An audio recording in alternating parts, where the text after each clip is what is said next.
नमस्कार दोस्तों, मैं नरेंद्र कड़वे आप सभी का अपने YouTube चैनल एन के एजुकेशन में बहुत बहुत स्वागत करता हूं। दोस्तों, अगर आपने अब तक इस चैनल को सब्सक्राइब नहीं किया है तो सब्सक्राइब कर लीजिए और बेल आइकन को प्रेस कर लीजिए ताकि आने वाले वीडियो का नोटिफिकेशन आप सबको प्राप्त हो सके। आज हम जिस टॉपिक की बात करने वाले हैं उसका नाम है केस। केस का मतलब होता है कारक। इसकी परिभाषा है, केस वाक्य में नाउन या प्रोनाउन का संबंध वाक्य के दूसरे शब्द के साथ बतलाता है। पहला है नॉमिनेटिव केस मतलब कर्म कारक। दूसरा है ऑब्जेक्टिव केस मतलब कर्ता कारक। तीसरा प्रकार है इसका पॉजेसिव केस मतलब संबंध कारक, यह संबंध बताने के लिए प्रयोग किया जाता है। फिर है वोकेटिव केस मतलब संबोधन कारक, मतलब किसी व्यक्ति को संबोधित जब किया जाएगा तो वोकेटिव केस का प्रयोग होगा। अब हम देखते हैं नॉमिनेटिव केस। तो नॉमिनेटिव केस आखिर है क्या? किसी वाक्य में नाउन या प्रोनाउन का प्रयोग सब्जेक्ट के रूप में किया जाता है। इस सब्जेक्ट को ही क्या कहते हैं? नॉमिनेटिव केस कहते हैं। जैसे एक एग्जाम्पल के माध्यम से समझते हैं। राम रीड्स बुक, राम पुस्तक पढ़ता है। पुस्तक पढ़ने वाला कौन है? राम है। तो राम क्या है? इस सब सेंटेंस का सब्जेक्ट है और यही क्या है? नॉमिनेटिव केस है। अगला सेंटेंस है ही रीड्स बुक, वह पुस्तक पढ़ता है। यह वह ही यह एक प्रोनाउन है और यहाँ पर हम देखते हैं कि सब्जेक्ट के रूप में प्रयोग हुआ है, मतलब ये इस सेंटेंस का क्या हुआ? नॉमिनेटिव केस हुआ। अब अगला प्रकार है ऑब्जेक्टिव केस मतलब कर्म कारक। किसी वाक्य में नाउन या प्रोनाउन का प्रयोग जब ऑब्जेक्ट के रूप में किया जाता है तब उसे ऑब्जेक्टिव केस कहते हैं। ठीक है, किसके रूप में किया जाता है? ऑब्जेक्ट के रूप में। ठीक है, तो मतलब जो काम कर्म हो रहा है वो क्या होता है? हमारा ऑब्जेक्ट होता है। जैसे सी रीड्स बुक मतलब वह पुस्तक पढ़ती है। ठीक है, तो क्या काम हुआ? पुस्तक पढ़ने का काम हो रहा है। किस चीज़ को पढ़ा जा रहा है? पुस्तक को। ठीक है, अगला सेंटेंस देखते हैं ही कट्स मैंगो, क्या काटा जा रहा है? आम को काटा जा रहा है। मैंगो क्या है? यहाँ पर ऑब्जेक्ट है, मतलब यहाँ ऑब्जेक्टिव केस में हुआ। ठीक है दोस्तों, और सी और ही ये क्या है? ये नॉमिनेटिव केस में है। तो इस प्रकार हमने देखा इन सेंटेंस में ऑब्जेक्टिव केस भी है और नॉमिनेटिव केस भी है। अब हम अगला प्रकार देखते हैं पॉजिटिव केस। पॉजिटिव केस मतलब संबंध कारक। संबंध कारक का काम क्या है? किसी वस्तु का संबंध नाउन से या नॉमिनेटिव केस से प्रदर्शित इसमें किया जाता है। ठीक है, जैसे इसकी जो परिभाषा है वो देख लेते हैं। सबसे पहले, जब किसी नाउन या प्रोनाउन का संबंध दूसरे नाउन या प्रोनाउन के साथ दर्शाया जाता है तब उसे क्या कहते हैं? पॉजिटिव केस कहते हैं। जैसे राम्स बुक मतलब राम की पुस्तक। ठीक है, तो यहाँ एपोस्ट्रोफ एस जो लगा है वो क्या बता रहा है? का के की के रूप में प्रयोग किया जा रहा है। माई बुक मतलब मेरी पुस्तक। ठीक है, ये माई क्या है? प्रोनाउन है। ठीक है, पुस्तक का मेरी होने का ज्ञान यहाँ पर हो रहा है। जब किसी प्रोनाउन का प्रयोग संबंध कारक के रूप में करना होता है तब हम क्या करते हैं? प्रोनाउन को पॉजिटिव केस में प्रयोग करते हैं। ठीक है, जैसे यहाँ आई का माय हुआ है, वैसे ही वी का आवर, यू का यूअर, ही का हिज, सी का हर, इट का इट्स, दे का देयर। ठीक है दोस्तों, इस तरह से प्रयोग होता है।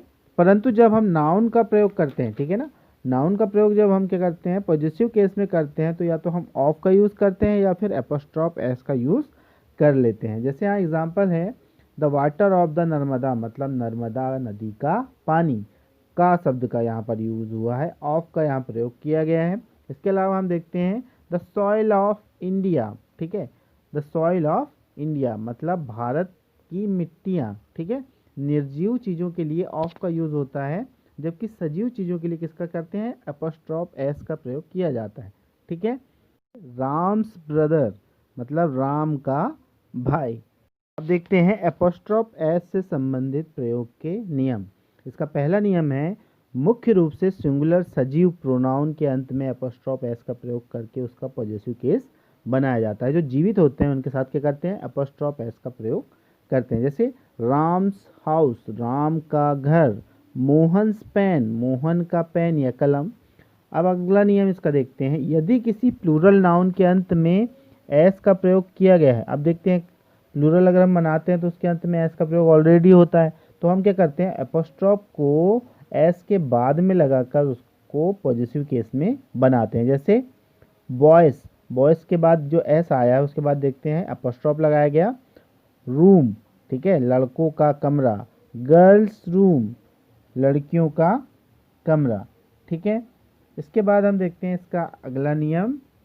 यदि किसी प्लूरल नाउन के अंत में एस का प्रयोग नहीं किया गया है, ठीक है, कुछ होते हैं जिसके अंत में एस का प्रयोग नहीं करते हैं हम लोग, है ना, तब हम एपोस्ट्रॉफ एस का प्रयोग करके पॉजेसिव केस बनाते हैं। जैसे हम देखते हैं कुछ एग्जाम्पल है, जैसे वुमेन, इसको प्लूरल बनाने के लिए क्या करते हैं हम, इसमें जो मैन लिखा हो वुमेन, इसमें एम ई एन कर देते हैं, तो इसमें लास्ट में एस का प्रयोग नहीं किया गया है, तो हम क्या करेंगे, इसमें एपोस्ट्रॉफ लगाकर एस का प्रयोग कर देंगे। वुमेन्स टीम, लड़कियों की या औरतों की टीम। ठीक है, उसके अलावा मेंस टीम, लड़कों की टीम। ठीक है, यहाँ तक आपको समझ में आ गया होगा, मतलब को शब्द के लिए यहाँ पर भी एपोस्ट्रॉफ का प्रयोग किया जा रहा है। हम आगे अब देखते हैं, यदि प्रकृति का प्रयोग सजीव के रूप में किया जाता है। ठीक है, ब्रिटिश इंग्लिश में कई जगहों पर आप देखोगे कि प्रकृति का जो संबंध है वो निर्जीव की तरह भी इसको प्रयोग किया जाता है। ठीक है, तो अगर हम प्रकृति का प्रयोग यहाँ क्या करते हैं, सजीव के रूप में करते हैं, तो यहाँ एपोस्ट्रॉफ एस का प्रयोग किया जाता है। जैसे नेचर्स लव, मतलब प्रकृति का प्रेम, नेचर्स ब्यूटी, मतलब प्रकृति की सुंदरता, तो यहाँ पर भी आप देख रहे हो एपोस्ट्रॉफ एस का प्रयोग किया गया है। अब हम अगला नियम देख लेते हैं। कुछ निर्जीव संज्ञाएं जो होती हैं उनके साथ भी क्या करते हैं, एपोस्ट्रॉफ एस का प्रयोग करते हैं। एग्जाम्पल के माध्यम से समझने का प्रयास करते हैं। जैसे 1 डेज लीव, हम जब एप्लीकेशन लिखते हैं छुट्टी के लिए, तब हम उसमें देखते हैं कि 1 डेज, 2 डेज, 3 डेज, इस तरह से हम छुट्टियां लेते हैं और उसमें हम एपोस्ट्रॉफ एस डे के साथ करते हैं। ठीक है, यहाँ पर भी 1 डेज लीव मतलब 1 दिन की छुट्टी, 3 डेज लीव मतलब 3 दिन की छुट्टी। ठीक है, काके की के अर्थ में यहाँ पर भी इसका प्रयोग किया जा रहा है एपोस्ट्रॉफ एस का। उसके अलावा हम देखते हैं अगला नियम, कंपाउंड नाउन। ठीक है, कंपाउंड नाउन कैसे होते हैं, जिसके साथ कि एक से अधिक नाउन का प्रयोग किया जाए, कि अंतिम वर्ड में एपोस्ट्रॉफ एस का प्रयोग करके क्या करते हैं, हम पॉजिटिव केस बनाते हैं। जैसे सिस्टर इन लॉस हाउस, ठीक है, साली या भाभी का घर। उसके अलावा अगला जो है स्टेप सन्स स्कूल, सौतेले बेटे का विद्यालय। ठीक है, इसके बाद हम देखते हैं यहाँ पर कि इन दोनों सेंटेंस में हमने देखा कि लॉ जो सेकंड वाला था कंपाउंड नाउन, उसमें एपोस्ट्रॉफ एस लगा, और दूसरे वाले सेंटेंस में सन्स के साथ एपोस्ट्रॉफ एस का प्रयोग किया गया है। अगला नियम है, परिणाम बताने वाली निर्जीव संज्ञाओं के साथ भी एपोस्ट्रॉफ एस का प्रयोग किया जाता है। ठीक है, जैसे परिणाम बताते हैं, मात्रा बताते हैं, कोई चीज़ को हम नाप तोल रहे हैं, उसके लिए हम इसका प्रयोग कर सकते हैं। जैसे 5 किलोग्राम्स वेट। ठीक है, 5 किलोग्राम्स वेट मतलब 5 किलो का भार। 6 किलोग्राम्स वेट मतलब 6 किलो का भार। ठीक है, यहाँ पर भी हम देख रहे हैं कि एपोस्ट्रॉफ एस का प्रयोग किया जा रहा है। देखते हैं अगला नियम क्या कह रहा है। तो संयुक्त अधिकार बताने के लिए अंतिम शब्द में एपोस्ट्रॉफ एस का प्रयोग कर पॉजिटिव केस बनाया जाता है। संयुक्त अधिकार मतलब एक से ज़्यादा नाउन हो और उनका किसी वस्तु पर संयुक्त अधिकार हो, तो क्या करते हैं, सेकंड वाले जो नाउन है उसके साथ एपोस्ट्रॉफ एस का प्रयोग करते हैं और उनका अधिकार या पॉजिटिव केस में इसको बना दिया जाता है। ठीक है, जैसे यहाँ पर देखते हैं example, Gita and Sita's book. ठीक है, गीता एंड सीताज बुक, यहाँ तो देखते हैं सेकंड वाला जो नाउन है सीता, उसके साथ एपोस्ट्रॉफ एस का प्रयोग किया गया है, मतलब वह पुस्तक गीता और सीता दोनों की है। फिर है राम एंड श्याम्स पेन, राम और श्याम का पेन, मतलब एक पेन है, उस पे इन दोनों का अधिकार यहाँ बताया जा रहा है। ठीक है दोस्तों, ये भी समझ में आ गया होगा।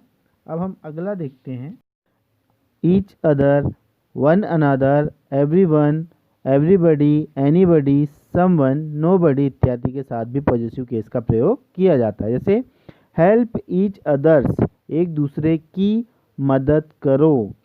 ठीक है, तो अदर्स के साथ एपोस्ट्रॉफ एस का प्रयोग यहाँ पर हुआ है।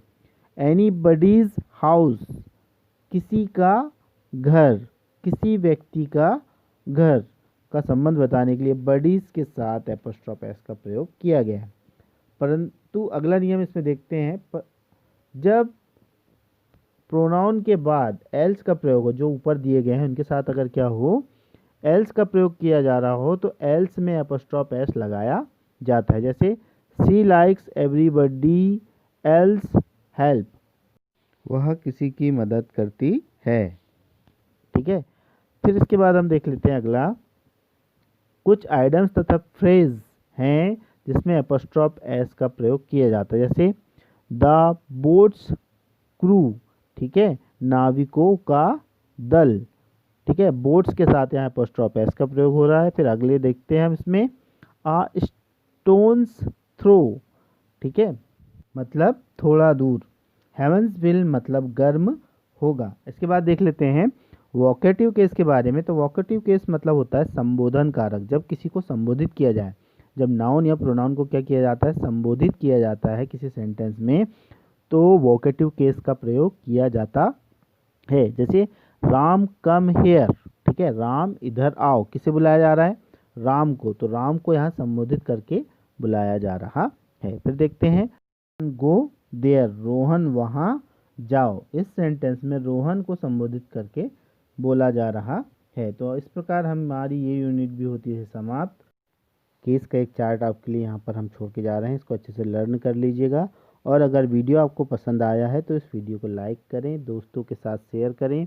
ठीक है दोस्तों, इस वीडियो को देखने के लिए आप सभी का बहुत बहुत धन्यवाद। मिलते हैं अगले वीडियो में।